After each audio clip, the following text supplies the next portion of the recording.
Assalamualaikum warahmatullahi wabarakatuh. Pada video kali ini Ibu akan melanjutkan materi tentang suhu dan kalor. Pada bagian kedua ini Ibu akan menjelaskan materi tentang kalor dan pengaruhnya.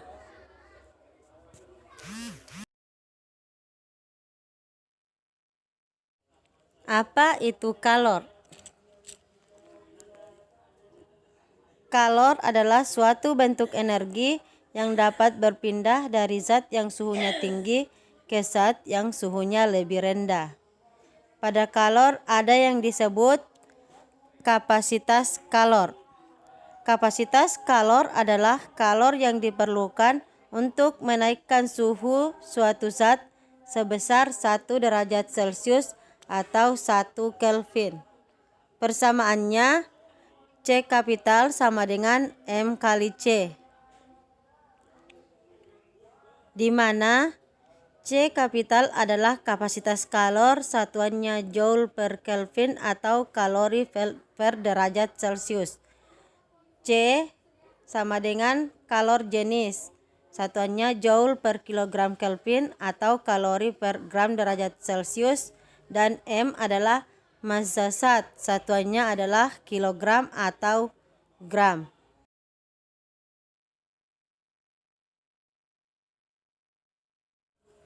Kalor dapat menyebabkan yang pertama perubahan suhu, yang kedua perubahan wujud zat, dan yang ketiga adalah pemuaian.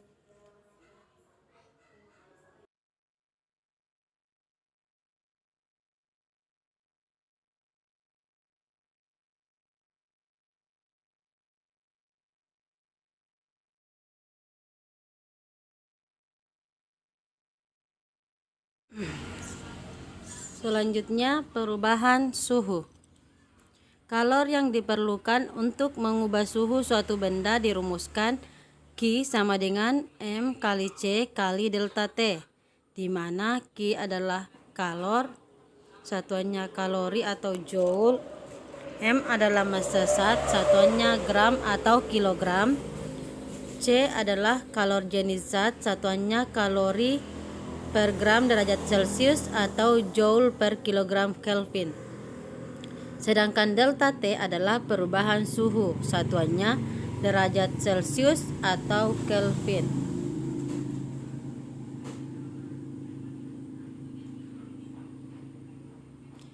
Kalor jenis adalah kalor yang diperlukan untuk menaikkan suhu satu satuan massa suatu zat sebesar 1 derajat Celcius atau 1 Kelvin.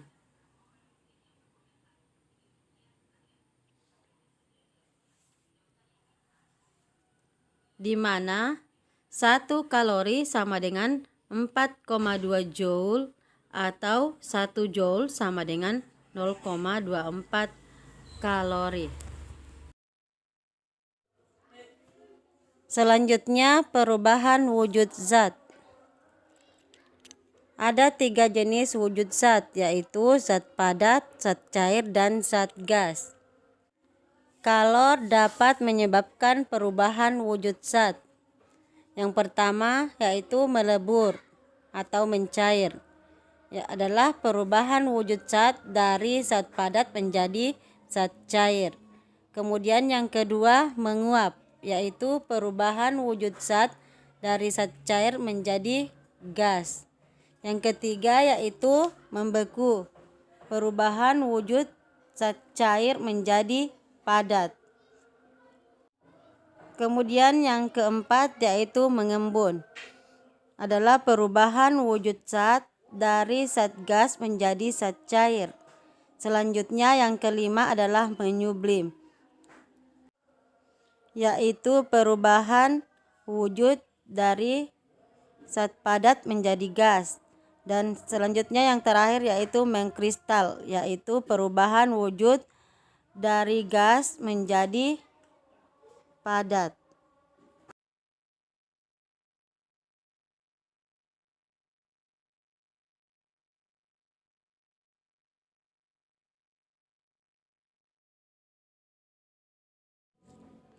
Pada perubahan wujud ada yang disebut kalor laten. Kalor laten adalah kalor yang dibutuhkan untuk merubah wujud zat tersebut ke wujud yang lain pada suhu dan tekanan yang tetap. Kalor laten ada dua, yaitu kalor lebur dan kalor uap. Kalor lebur adalah kalor yang dibutuhkan untuk merubah wujud padat menjadi cair. Kalor uap adalah kalor yang dibutuhkan untuk merubah wujud cair menjadi gas.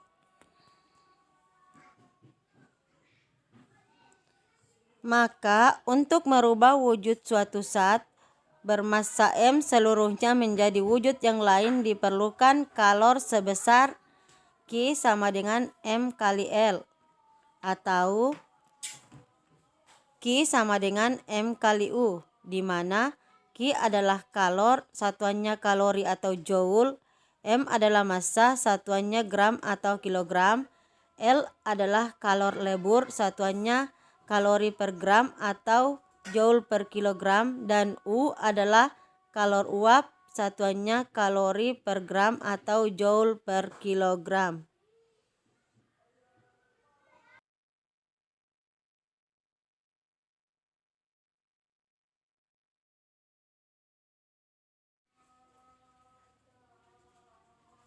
Berikut adalah besar kalor jenis beberapa zat.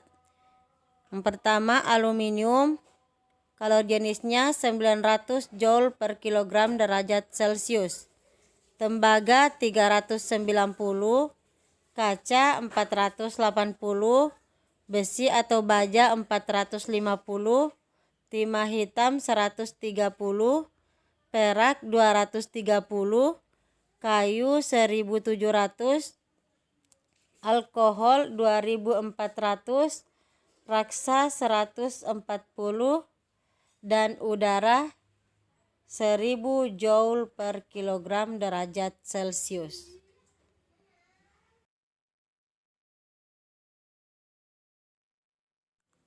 Selanjutnya, diagram perubahan suhu dan perubahan wujud air dari fase padat, cair, dan gas.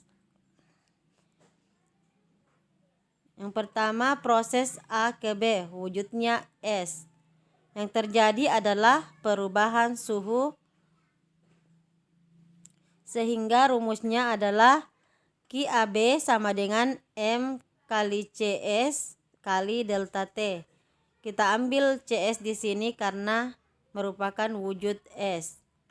Yang kedua, proses BC yaitu perubahan wujud mencair. Rumusnya Q sama dengan M kali L. Selanjutnya proses ketiga yaitu QCD, terjadi perubahan suhu sehingga rumusnya QCD sama dengan M kali C air kali delta T. Jadi C air dipakai karena wujudnya adalah air. Selanjutnya proses DE, terjadi perubahan wujud yaitu menguap. Jadi rumusnya QDE sama dengan M kali U. Untuk Q totalnya sama dengan QAB ditambah QBC ditambah QCD ditambah QDE.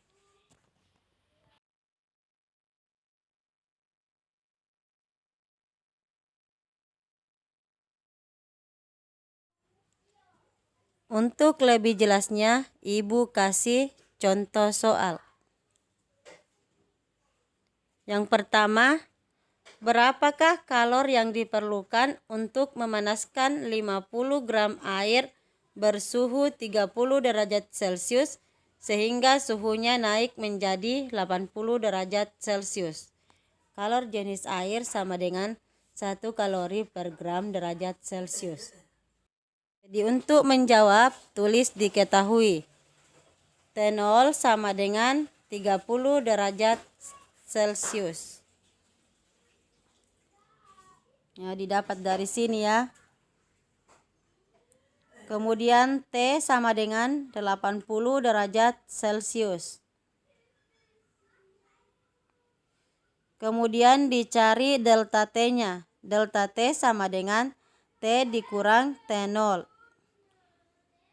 Masukkan nilainya, 80 derajat Celcius dikurang 30 derajat Celcius, hasilnya 50 derajat Celcius.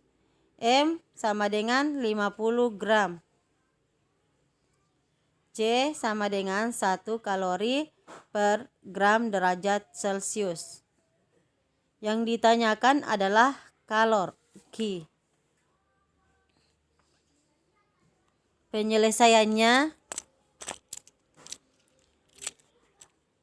karena hanya terjadi perubahan suhu, maka dipakai rumus Q sama dengan M kali C kali delta T.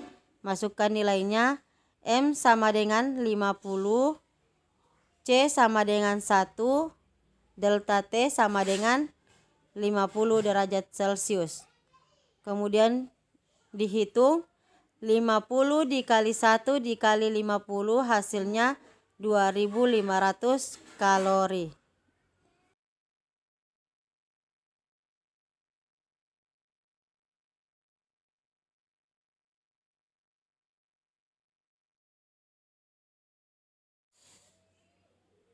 Selanjutnya contoh soal yang kedua. Berapakah kalori yang diperlukan untuk memanaskan 200 gram air bersuhu 20 derajat Celcius sehingga menjadi uap air bersuhu 100 derajat Celcius? Diketahui T0 sama dengan 20 derajat Celcius, T sama dengan 100 derajat Celcius, delta T sama dengan T dikurang T0, hasilnya 100 dikurang 20, yaitu 80 derajat Celcius. M sama dengan 200 gram, C sama dengan 1 kalori per gram derajat Celcius,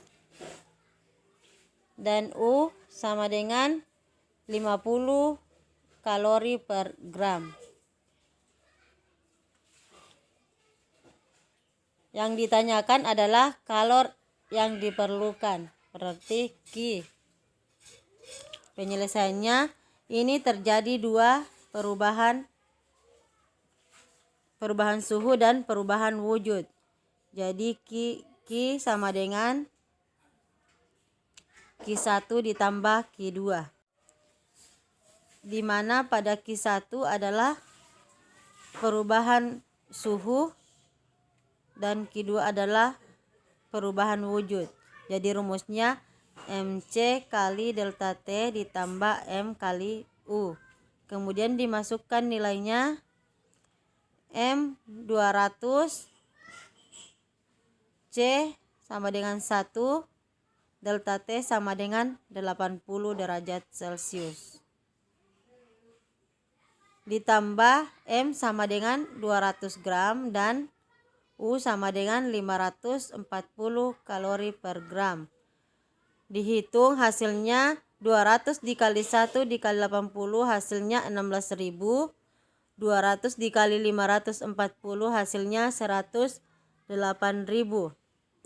Kemudian dijumlah, 16.000 ditambah 108.000 hasilnya 124.000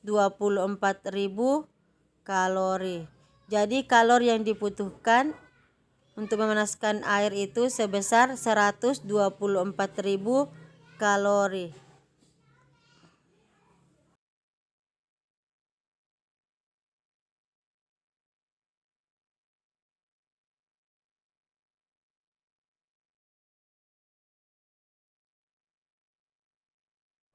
Demikianlah video kali ini.